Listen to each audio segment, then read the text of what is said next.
Hey guys, welcome here to my first video on YouTube. This is really the intro to the rest of my videos where I want to build this channel to is looking at individual cards, individual travel hacking with credit cards for military members, but we really got to build that foundation. And the foundation I want to build really starts with the purpose of the series, then getting into checking and savings accounts, right? Building relationship with the banks, and then works on to what are we going to build our credit cards with? What are the first cards going to be in our wallet? And I really hope people can watch this before they join or right as soon as they join because you can get the most benefit over time like that.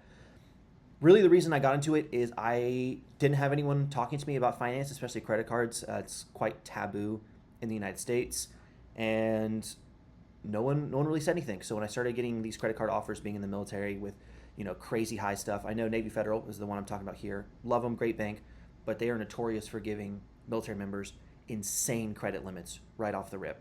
And you start seeing all this money and you think it's money you have and you spend it and then you fall into credit card debt. And it's more of a revenge story. I paid that off and I was like, how can I get back at these banks? Like, how can I make these banks pay me this money back that I've paid to them? And that's where I started looking into the credit card realm. And so that's points and cash back, credits, rewards. And the big thing here for military members is that we do not pay annual fees.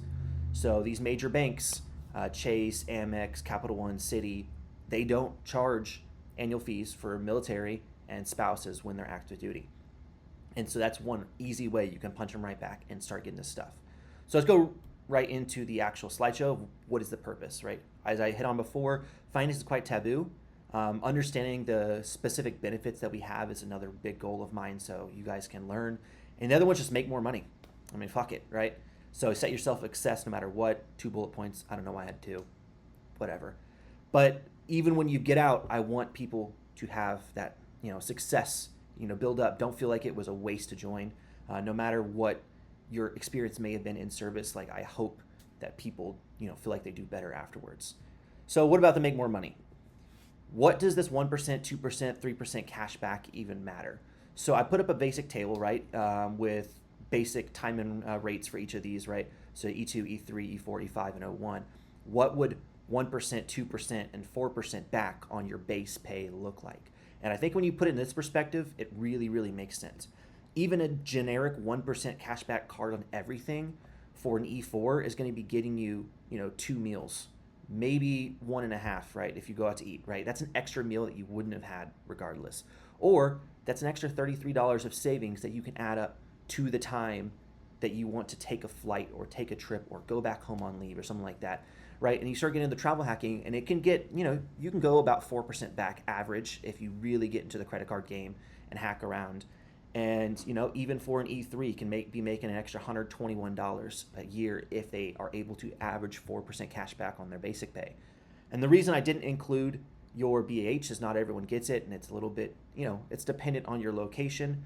But also, up until recently, you haven't been able to earn points on that. I say up until recently, we'll get into this one of the specific cards later, is the Built MasterCard offered by Wells Fargo. It allows you to get 1% back on your rent. They're going to add mortgages here in the soon, but right now it's just rent. It's 1 point per dollar back that you can then transfer. And what does all this stuff mean later? We'll get to that. But this is why it matters. This is extra money, tangible money that you can have back in your pocket, or you could save up, or you can be saving up for travel. Okay, so what about some non-spending benefits, right? You have your team cashback, team travel, you hear about points, you hear about cashback, all that stuff. But here's some credits, right? And this is where it really makes money for military because we don't pay the annual fees. These credits are usually offset by annual fees, right? They lower, you'll hear effective annual fee used all the time, and that's what do these credits provide you that you would have been buying anyways, all right? So for the credits, looking at the example is Dunkin' credit. If you're already spending over $7 a month at Dunkin', right, getting a credit for $7 a month back, like the Amex Gold, is going to help you offset that fee. But we don't pay the fee anyways, so that $7 monthly credit is free. And we'll look in some ways of really, being able to hack that. But also Uber, right? I know even if you're coming out from the military base gate and you're trying to go out hang out with friends and no one has a car, 10 months or $10 a month on Uber credits back or Lyft credits or whatever bank, Amex is Uber, Chase is Lyft. It's kind of how it goes off here. Can help offset some of that cost, right? That's $10 back in your pocket. It's it's 2 more drinks you could buy when you go out. Another one is $50 a month semi-annually for dining, so taking a nice girl or guy out, whatever. Some other more elite ones have multiple $100 back per year at hotels or airline credits. They'll give you free Walmart Plus or free streaming services along with owning their card. So this is stuff that you don't have to spend money on, that you just get inherently by owning the card. All right, other things is hotel, airline, rental car, and airport lounge access. So your hotel status, right? You can get late checkout, free food, free upgrades. Airline statuses, right? Not the most useful for active military, because most of the stuff they give you, you just get for being an active military. So that's free check bags, right? We get 1 free carry-on and 2 free check bags. Technically, that's for military flying on orders, but the airlines usually don't want to train their people on how to check that, or don't know how to check on orders anyways. So they just extend it to all military flying, even on leisure.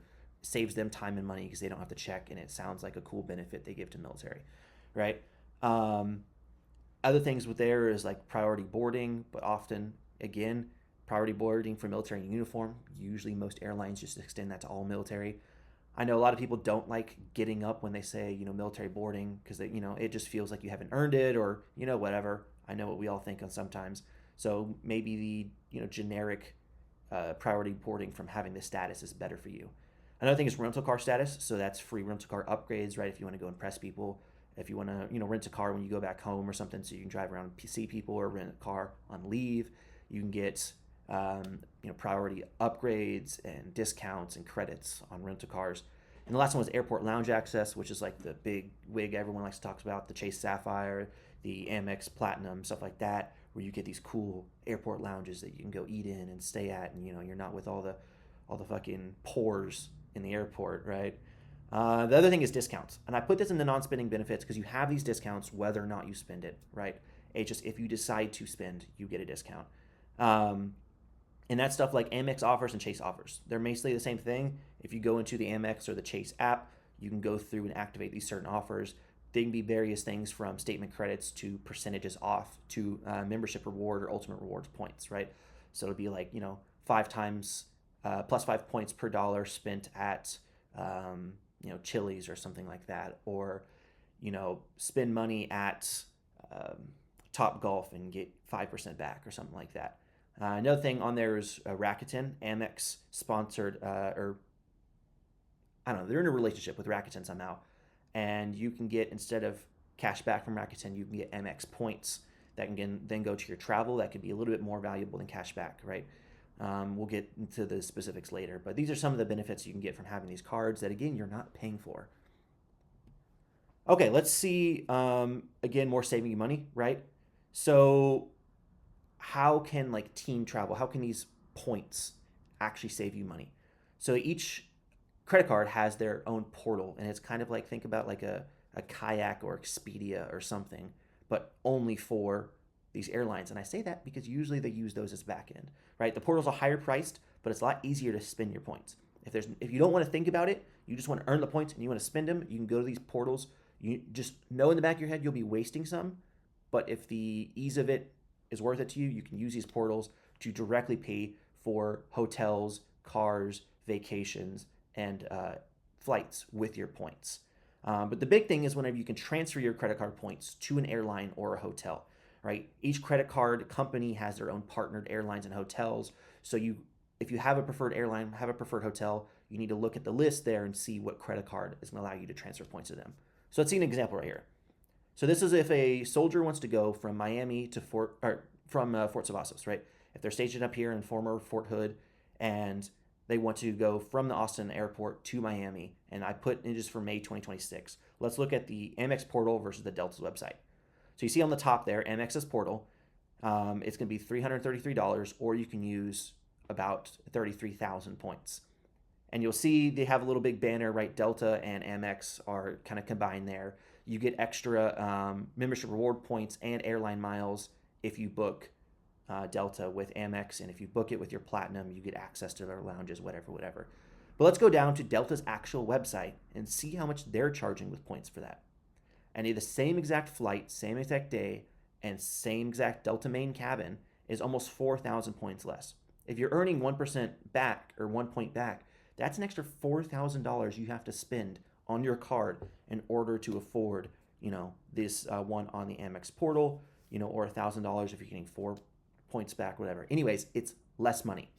But how do we turn these Amex points into these Delta points? Well, if you go on the Amex website, you can go and link your Delta Sky Miles account, and 1,000 points will equal 1,000 miles. Not everything's the same, right? Hilton is a very popular one. Their points are about half as valuable as other ones.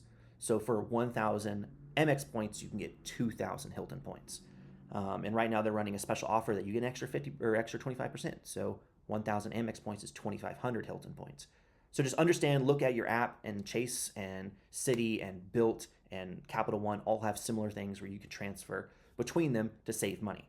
So this is how a way you can instantly save 4,000 points by just transferring it to airline and ordering it, I guess it's backwards, ordering it on the airline's own website. All right, so who are some of our transfer partners? And this is something I'll see a credit I stole from a website called maximizingmypto.com. They put together this list of Amex, Chase, Capital One, and Citi with airlines and hotels. So if you have a preferred airline, preferred hotel, you can look at this. If you don't really have one yet, if you're pretty young and you just don't know what to do, look for your multi-bank pairs. So, it's kind of cool because they're next to each other on this one, but Amex and Chase work well together, and Capital One and Citi work well together.